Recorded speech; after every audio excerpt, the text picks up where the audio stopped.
national training agency preparing scores of young people on Grand Bahama for the workforce. That story coming up. A community health initiative hits West Grand Bahama. I'm Joan Davis-Roll. That story coming up. The Bahamas Tonight, the Northern Edition, starts now. This is the Bahamas Tonight, the Northern Edition. Good evening, all. I'm Shashina Roll. As always, it is so great to have you with us. Topping news, all eyes on the House of Assembly today as the Prime Minister delivered the 2014-2015 budget communication. Fiscal prudence and consolidation, existing and budding investment opportunities, along with the revival of Grand Bahama's economy among the highlights of today's communication. Our Joan Davis-Roll has our top story. Mr. Speaker, and Grand Bahama is on the move. Thank you very much. They are no longer predictions, but the Prime Minister, the Right Honorable Perry Christie, says they are now a part of Grand Bahama's reality. I am pleased to indicate that my government-focused attention to turning around the faltering economy of Grand Bahama is now bearing tangible results and attracting significant major investments. Tourism, which has been in the doldrums for far too long, is now growing at a faster rate than in New Providence, leading the way in growth of air arrivals for the entire Bahamas. As a result of a joint venture between the government, Sunwing of Canada, and Hutchison Whampoa, a new day in tourism has dawned on Grand Bahama.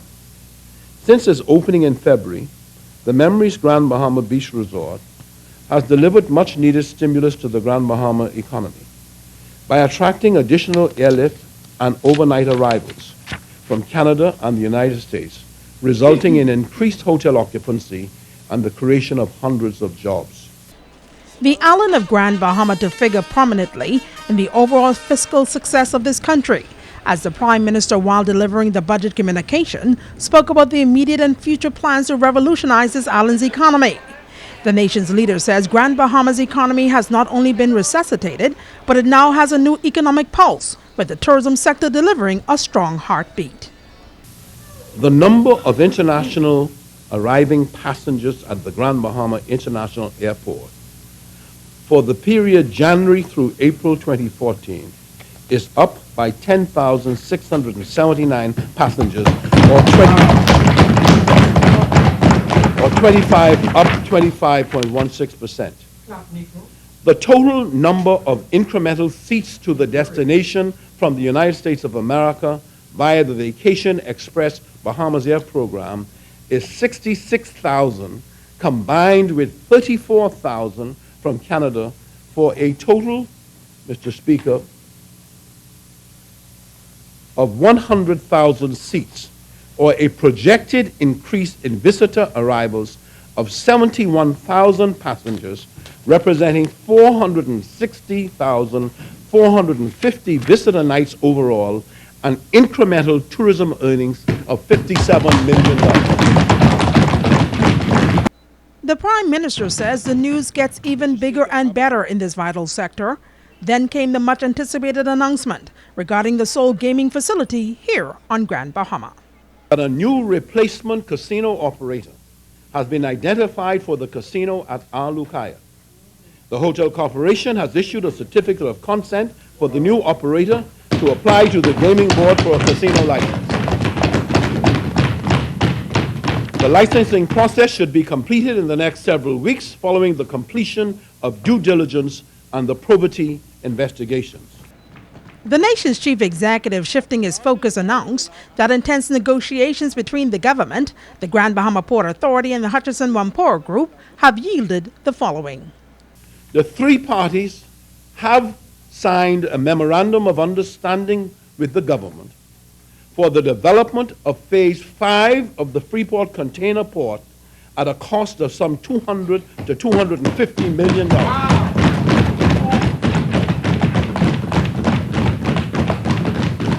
Mr. Speaker, and the technological and other upgrades to accommodate the further growth of 1 million containers annually to be generated by MSC Shipping from the opening date of the 2015 expansion of the Panama Canal. Then came what many would call the clincher, confirmation of a mega development on the horizon for this northern island. That in the recent hours, we have been inspecting the physical facilities of a major applicant, Mr. Speaker, five-star operator, Mr. Speaker, who have now met with me and indicated their intention, Mr. Speaker, to move for properties in Grand Bahama. And I say, well done, thou good and faithful servant. Well done. Joan Davis Roll, ZNS Network News. Well, the Ministry of Tourism continues its restructuring process, which is said to be a part of a new marketing thrust. Last night, a major player in the new tourism plan was on Grand Bahama. She met with various stakeholders during a cocktail reception at the New Memories Resort. Our Megan Shepard has this story. The new Director General of Tourism on her first official visit to Grand Bahama, Joy Ann Jibrilu, accepting her new post to lead Grand Bahama into tourism success with much excitement and high expectations. She says that while Grand Bahama has had its challenges over some years now, she believes wholeheartedly that the island is on the verge of a major turnaround. There are beginnings of negotiations for other things, and as I said, I feel a sense of excitement. There's much that is coming along in the pipeline, and it's also been a focus. We're actively out there promoting and focusing on Grand Bahama and bringing activity, bringing development, bringing investment to Grand Bahama. As the ministry kicks its promotional efforts into high gear, Jibrilu says that they are also targeting new markets to increase the number of visitors to the island. We recently had a visit by Thomas Cook. They are looking to bring in a new market, Scandinavia. They were excited by what they saw in Grand Bahama. We're still in talks with them, negotiations, but so far, I mean, the talks they were just truly excited by everything that they saw there. And we think that's going to be the springboard for us letting the rest of the world know that Grand Bahama is still open and it's still ready for business, ready to receive visitors, and we're ready to grow those numbers. While increasing tourism numbers are vitally important, Jibrilu adds that the key is to create repeat customers. She says she was able to meet with several tour operators on Grand Bahama who are also excited about providing consistently new and exciting activities for visitors to the island. I think there's a lot more than people know about, and meeting with tour operators today and hearing how much there is. So I think there are two issues here. One is to get the message out, what all is available for visitors, both international and Bahamian visitors to do once they come to Grand Bahama. But having said that, we're looking for repeat visitors. We don't just want visitors to come once and go away. We want them to come back again and again to enjoy the hospitality of Grand Bahama. And so to that end, we know that we have to continue to look to refresh our product, bring new activity, new development, new products to the market. Megan Shepard, ZNS Network News. Now to news from the police. A man was reportedly robbed while at a bus stop on Pioneers Way yesterday. Police tell us that incident occurred around 2 p.m. The suspect is described as 5 feet 6 inches tall with tattoos on both hands and his face with an afro hairstyle. He was allegedly wearing a beige tam with a brown camouflage shirt and pants. Police are asking anyone with any information on the suspect to contact them at 350-3107 or 891-919 or the nearest police station. Tonight, police are also looking for another man, 20-year-old Ashton Touche Alsager of number 4 Dogfish Street in Caravel Beach. Alsager, who is wanted on armed robbery and grievous harm charges, is also known to reside in Moores Island, Abaco. Police say he is a fisherman by profession, about 5 feet 8 inches tall, 145 pounds, and brown complexion. If you have any information that can assist police in locating Ashton Touche Alsager, you are also asked to contact the police. We now know the identity of the woman killed in that boating accident over in Bimini. 25-year-old Paloma de Mazeres of Key Biscayne, Florida, was ejected when the boat she was riding in struck a reef known as Turtle Rock off South Bimini on Sunday night.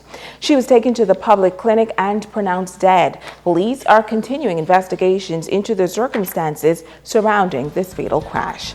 Stay with us. The Bahamas Tonight, the Northern Edition, continues right after this. Bringing news that matters to you. You're watching the Bahamas Tonight Northern Edition. Welcome back. The Bahamas National Training Agency is preparing scores of young people for the workforce. The program was officially launched on the island back in March, and Sabrina Brown tells us tonight that the process is going well. The National Training Agency is moving ahead with its program on Grand Bahama. After recently completing the 4-week mandatory workforce training, the participants are now engaged in the internship phase. Office Manager Norma Pyfram says the young job seekers have been placed at various companies throughout the island. Presently, we are partnering with the Grand Lucaya Hotel. They have taken on 15 of our participants. The shipyard, they have taken on 10. The Bahama Rock also has been so good and took on 10 of our clients. The Hutchison Group of persons, of companies, the container port, the airport, and the harbor company, they have taken on, can you believe it, 50 of our participants. And Parliaments, they too are going to take on 3 of our participants. Island Seas has given us 38. We are doing just great. Pyfram says the trainees are being given a golden opportunity, and it is hoped that many of them will secure jobs at the establishments where they have been placed. I've received so far many good reports from many of the participants and also the companies themselves. So all is doing well. Former tourism executive Carmita Miller is responsible for customer service training.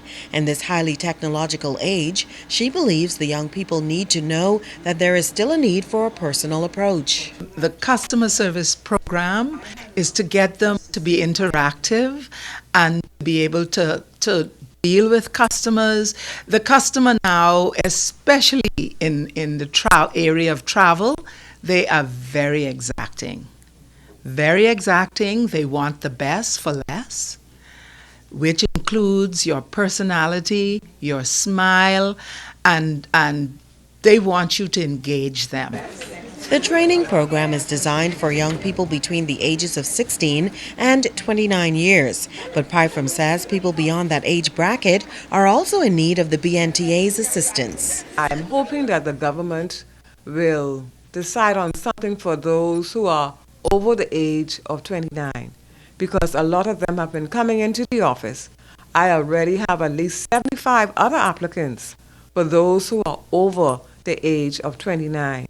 And not only that, those who are under that age have already started signing up for the next program. The next program, I am not sure when it's going to commence, but it might happen the end of this year or the first part of next year. Sabrina Brown, ZNS Network News. Well, some 176 young people are enrolled in the national training program on Grand Bahama. Once they've completed the process, they will be required to sit an examination from City and Guilds out of England. Those who are successful will receive a certificate that is recognized worldwide. Now, we spoke with some of the participants who are excited about this training initiative.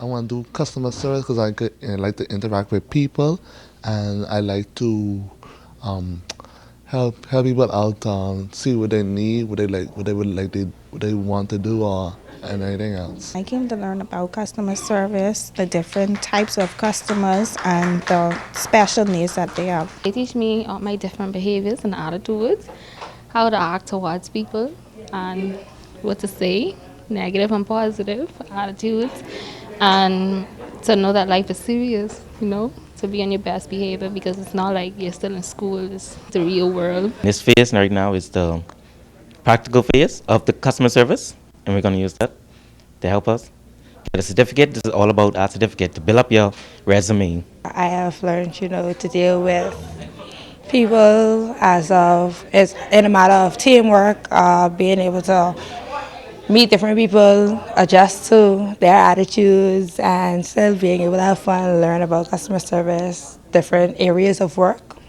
I am learning how to be more customer friendly. I am learning learning how to meet the needs of customers, the different types of customers we're dealing with. The Grand Bahama Subcommittee of the National Committee for Families and Children, in partnership with the Social Services Department, to host a one-day Parents Forum on Thursday night. As the United Nations celebrate the 20th year of International Day of Families, here at home, the committee is focusing on parenting skills. The forum will assist parents with issues affecting their children under the theme Stronger Families, Stronger Communities. Now, several professionals will highlight the topics: the rights of families and children, raising Christian children, the development of children, and helping children to correct their steps. The Parent Forum is open to the public and will be held at the Susan J. Wallace Auditorium at 7 p.m. tomorrow night. Switching gears now, there are growing concerns among health officials about the prevalence of non-communicable diseases among Bahamians. This past weekend, local civic organizations and medical officials teaming up to promote the message of prevention and awareness. Joan Davis-Roll reports. The partnership bringing together the Kiwanis Club of 8 Mile Rock, Urban Renewal 2.0, and the Lions Club on Grand Bahama as they attempt to promote a major health initiative in the 8 Mile Rock community. The 8 Mile Rock Clinic is where parents and guardians turned up with their youngsters who were afforded health screenings free of charge. Two leading physicians at the forefront of the program, not only volunteering their time but their medical expertise as well. Dentist Dr. Charlene Reed Morris and physician the Honorable Dr. Michael Dabo. It's very important. We have a lot of tooth loss and decay in our youth, and it's good to address these issues before they become major problems. Anytime they call us, we come. So obviously a very worthwhile. It is very worthwhile. The participation is very good, and I want to thank Urban Renewal, the Lions Club, and the Kiwanis Club of 8 Mile Rock for having me here. Yeah. We can look forward to more partnerships like this? All the time. Anytime you need me, I'll be there. This is a very important program. Even though the Ministry of Health at the 8 Mile Rock Clinic have a very, very structured preventative program as well as a program to monitor our young people, every so often a few slip through the cracks. And sometimes we do screening sessions like this throughout the community. We find these individuals and refer them back into the system. So it's a good check and balance, and I'm glad to be a part of it because it's something that the community really needs. Thus far, with the examinations, we find most of the kids are in good condition, and many of them are doing extremely well in school. But I did today find an individual who I'm going to refer to the tertiary facility for further analysis and evaluation for another major medical problem. And this is what I'm saying. We come to situations like this and we do the examinations, and you never know exactly what you're going to find. This unified effort also promoting the healthy lifestyle agenda of two local service organizations, the Kiwanis Club of 8 Mile Rock, led by Devon Libon, and Lions President Charles Saunders. They, along with Urban Renewal 2.0, led by Michelle Reckley, Deputy Director, promoting the message that a healthy nation is a wealthy nation. We have a lot of people that have certain diseases, and one thing that we notice is that if they had caught it early, we could help more of them. So now we want to have the screening for the younger folks. So if there's anything, we could catch it early and we could start working on it. So we wouldn't have this at a later date to deal with. Today, the diabetes is the start of you get blind. So the Lions Club take an initiative. We must go out and seek out who's a diabetic. And we are so excited to be a part of this because, as you know, the residents in 8 Mile Rock really need this service. We're here at the 8 Mile Rock Clinic, and we have children from as far as West End who came up just to enjoy the services rendered today. Joan Davis-Roll, ZNS Network News. Stay with us. Megan Shepard has a check on sports when we come back.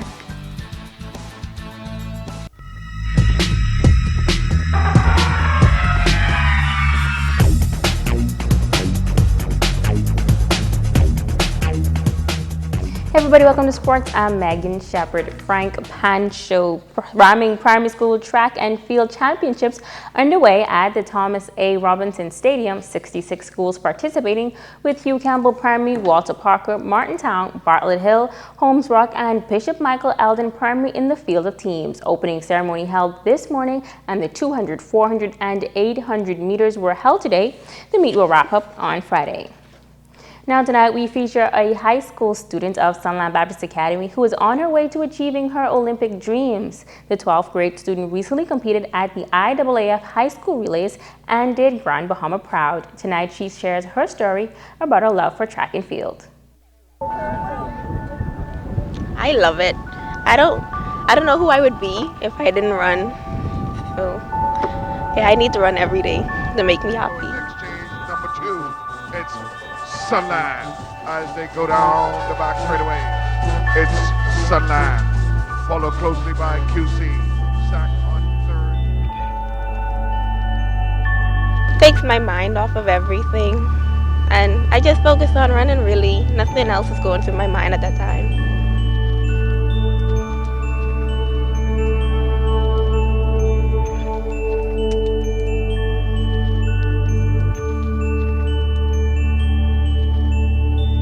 Year was my first year when I went to Nassau and I won.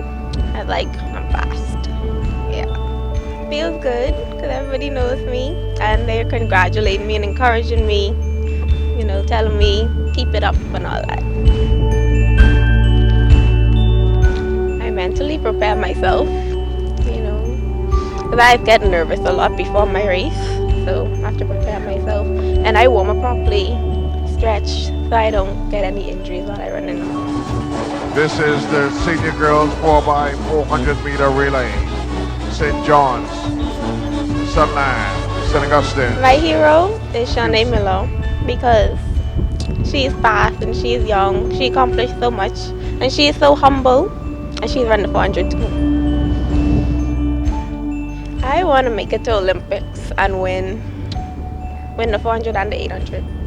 And probably break the record as too. They go down the back straightaway.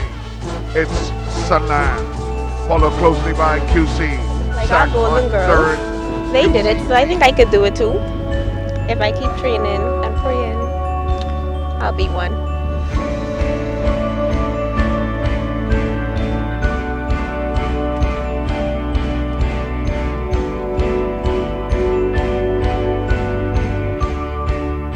My biggest competition right now, I think, is everybody.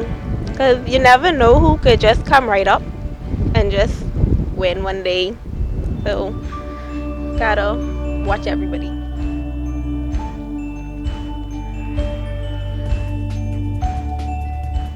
And that's going to do it for sports tonight.